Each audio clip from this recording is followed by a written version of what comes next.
Hello everyone, I am Ibadur Rahman and in this video I am going to explain chapter 17 triangle. First of all, that what is triangle? A closed figure formed by joining three non-collinear points is called a triangle. एक ऐसा closed figure जो three non collinear point, जो तीनों point आपके एक line में ना हो, उनको ज्वाइन करने से जो बाउंडेड फिगर बनेगा वो क्या कहलाएगा? ट्राइंगल कहलाएगा. In a triangle three vertices A B and C, three sides namely A B B C and C A, and three angles namely angle A, angle B, angle C. It is the symbol of angle. Okay. तो इस triangle A B C में क्या क्या हो गए? तीन vertices हो गए, angle A, angle B, angle C, तीन एंगल हो गए और तीन साइड हो गई. क्लियर? अब देखिए, कुछ पॉइंट ऐसे होते हैं जो ट्राइंगल के इंटरनली होंगे, कुछ एक्सटर्नली होंगे, कुछ बाउंड्री पर होंगे. जैसे यहाँ पर बाउंड्री पे कौन कौन से पॉइंट हैं? पॉइंट डी ए बी की बाउंड्री पे आ रहा है, पॉइंट ई ए सी की बाउंड्री पे आ रहा है. तो ये point D and E on the boundary of triangle ABC. Point P and Q inside the triangle, so it is known as interior region. ठीक है ना? And point S and R outside the triangle, so it is known as the exterior region point. ठीक है? Means जो point के triangle के अंदर होंगे वो इंटीरियर रीजन है, जो बाहर होंगे वो एक्सटीरियर रीजन है, एंड जो पॉइंट के ऊपर है वो ऑन द बाउंड्री ऑफ, ये बाउंड्री रीजन है.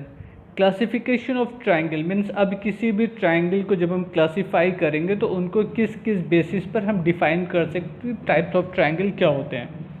तो on the basis of side there are three types of triangle. First scalene triangle, isosceles triangle and equilateral triangle. In scalene triangle no equal side means ऐसा triangle जिसमें कोई भी side equal नहीं हो, कोई भी आपस में दो साइड सेम ना हो. जैसे ए बी बी सी सी है, तो यहाँ पे देखिए इस लाइन के ऊपर सिंगल मार्क है, इसके ऊपर डबल है एंड नीचे वाली के ऊपर ट्रिपल मार्क है. तो ये तीनों पॉइंट अलग अलग मार्क को रिप्रेजेंट कर रहे हैं. सो तीनों की लेंथ अलग अलग है, यानी कि ये ट्राइंगल की कोई भी दो साइड आपकी सेम नहीं है. तो इस ट्राइंगल को क्या बोला जाएगा? Scalene triangle. ओके, इसमें नो इक्वल साइड होती है. उसके बाद फिर बात होती है आइसोसेलेस ट्राइंगल की. Iso means two. Okay, iso means two means ऐसा ट्राइंगल जिसकी कोई भी दो साइड सेम हो. Such type of triangle whose two sides are equal is known as isosceles triangle. Means in this figure P Q and P R represented as a equal side. So these to triangle are known as isosceles triangle. ऐसे triangle जिनकी दो side आपस में same होती है isosceles triangle कहलाती है. यहाँ पे देखिए सिर्फ दो लाइन के ऊपर सिंगल मार्क है.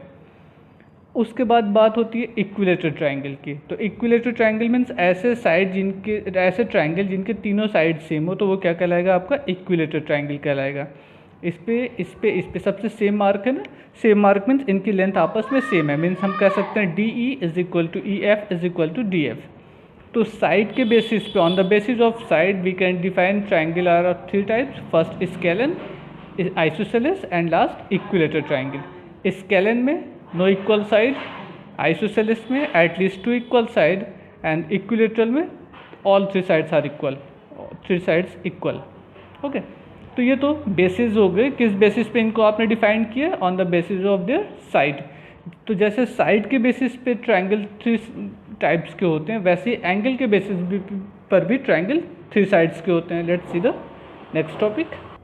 On the basis of angle triangles are also divided into three section. First acute angle triangle, obtuse triangle and right angle triangle. Okay, by acute angle triangle, three acute angle means ऐसा triangle जिसमें सबकी value less than 90 degree हो. ऐसे triangle जिनके सारे angle, तीनों angle आपके less than 90 degree हो. ये भी अक्यूट हो, ये भी अक्यूट हो, ये भी. Acute means angle which is between from 0 to 90 degree. So it is known as the acute angle triangle. Obtuse triangle में क्या होता है कि इसमें सिर्फ एक एंगल, यानी one angle is more than 90 but less than 180 degree. One angle is obtuse angle. Acute angle में सारे, all three angles are acute angle. Obtuse में only one angle as a obtuse angle. सिर्फ एक angle मोर than 90 होगा but उसकी value 180 से कम होनी चाहिए, मीन्स बिटवीन 90 to 180, और बच्चे दोनों एंगल आपके 90 से कम होंगे तो ये क्या कहलाएगा, ऑब्ट्यूस एंगल कहलाएगा। राइट एंगल में only one angle is equal to right angle. एक एंगल अगर 90 या 90 से ज़्यादा हो गया तो बचे हुए दोनों एंगल आपके 90 से कम होंगे, 90 से ज़्यादा फिर नहीं हो सकते हैं। तो अक्यूट में तीनों होंगे, तीनों एंगल लेस देन 90। ऑब्ट्यूस और राइट एंगल में सिर्फ एक एंगल आपका या तो ऑब्ट्यूस एंगल होगा या तो राइट एंगल होगा। क्लियर।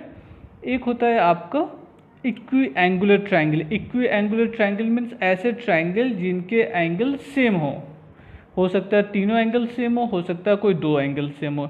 इक्वी एंगल मतलब कि दोनों एंगल आपके अक्यूट एंगल हो और दोनों एंगल की वैल्यू क्या हो, सेम हो।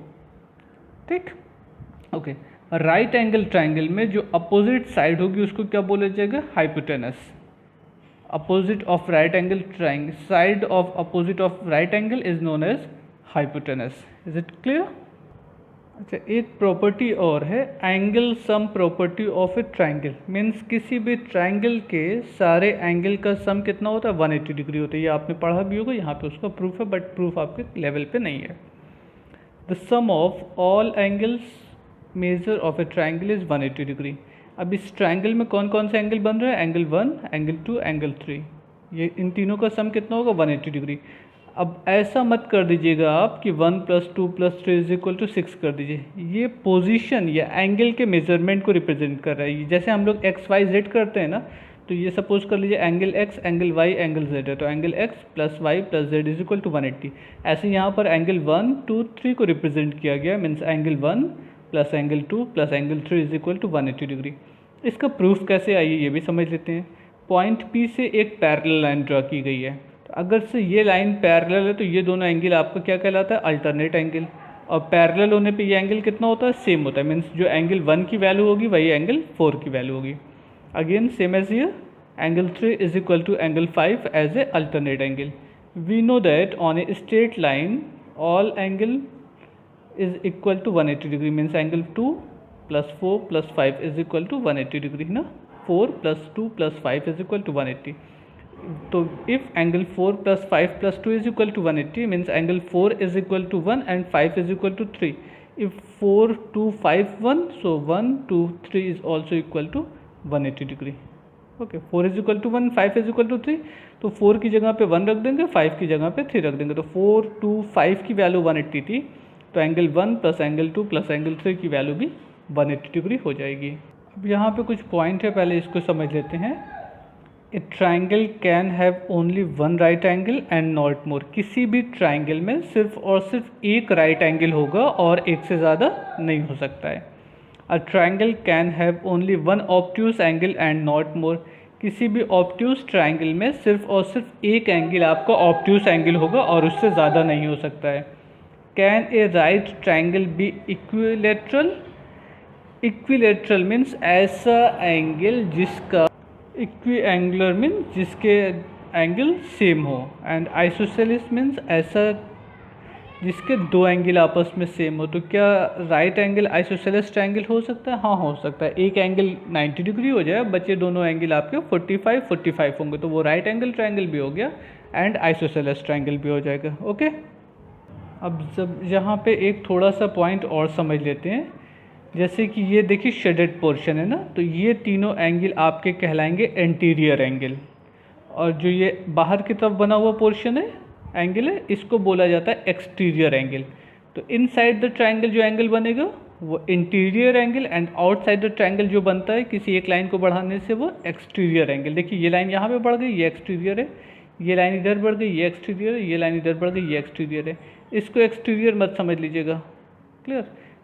बढ़ी हुई लाइन और ट्रायंगल की एक साइड के बीच में जो बनेगा एंगल वो एक्सटीरियर एंगल को रिप्रेजेंट करेगा। अब एक्सटीरियर एंगल की प्रॉपर्टी क्या होती है? Exterior angle is equal to sum of two angle, means exterior angle is equal to sum of opposite to interior angle. Means इस ट्रायंगल के अंदर जो दो एंगल बन रहे हैं, लेकिन एक्सटीरियर ये है तो इस एंगल को नहीं लेना है, इसके अपोजिट में जो दो एंगल बन रहे हैं उनका सम एक्सटीरियर एंगल के इक्वल होगा। आइए दूसरे फिगर में इसको देखते हैं। देखिए ये कोई एंगल है, सपोज ए बी सी एक ट्रायंगल था, इसकी साइड बी सी को एक्सटेंड कर दिया गया, यहाँ तक बढ़ा दिया गया। इंटीरियर एंगल कौन कौन से? Angle 1, angle 2, angle 3। और एक्सटीरियर एंगल क्या हो गया? एंगल 4। बट एंगल 4 के साथ एंटीरियर एंगल 3 भी ऐड है, तो हम इस दो एंगल की बात नहीं करेंगे। हम क्या करेंगे? Exterior angle is equal to sum of two opposite interior angle, means angle 4 is equal to angle 1 plus angle 2। Means हम क्या लिखेंगे? Angle 4 is equal to sum of two opposite interior angle, angle 1 plus angle 2। Okay, तो इस फॉर्मूले का use कई जगह होगा। अगर इसको प्रूफ करना हो तो कैसे प्रूफ किया जा सकता है? Angle 1 plus 2 plus 3 is equal to 180। देखिए angle 1 plus angle 2 plus angle 3 is equal to 180। और ऐसे ही हमको मालूम है कि 3 plus 4 is also is equal to angle 3 plus angle 4 is equal to 180। तो angle 3 and angle 3 are same, so angle 1 plus 2 is equal to angle 4 हमको ये मिल जाएगा। ओके, बहरहाल इसकी जब ज़रूरत होगी तब देखा जाएगा। अब यहाँ पे देखते हैं equilateral triangle and isosceles triangle. Equilateral triangle का मतलब होता है a triangle in which all the 3 sides and angles are equal is called equilateral triangle. Each angle of an equilateral triangle is equal to 60 degree. जैसे ये example है, देखिए triangle A B C में A B is equal to B C is equal to C है, means सब पे single mark है। ये तीनों साइड सेम होगी और सारे एंगल आपस में सेम होंगे। तो अगर एंगल इक्वली डिवाइड कर दिया जाए तो 180 का 3 इक्वल पार्ट करिएगा तो 60 60 60 आपको मिलेगा। तो पहला एंगल 60, दूसरा 60, तीसरा 60। तो इक्विलेटरल ट्राइंगल वो होगा जिसकी तीनों साइड सेम होती है और जिनके सारे एंगल 60 60 60 होते हैं। Isosceles triangle means a triangle in which 2 side are equal length is called isosceles triangle. Also the angle opposite equal side are equal. This shall be proved in the next chapter. अब इन्होंने कहा है कि isosceles triangle वो होता है जो जिसकी 2 साइड सेम होती है और अगर से 2 साइड सेम हो गई तो उनका अपोजिट एंगल भी सेम होगा। यहाँ पे देखिए इन्होंने तीनों एंगल को सेम दिखा दिया, बट 3 नहीं होगा, ओनली 2 एंगल आर इक्वल।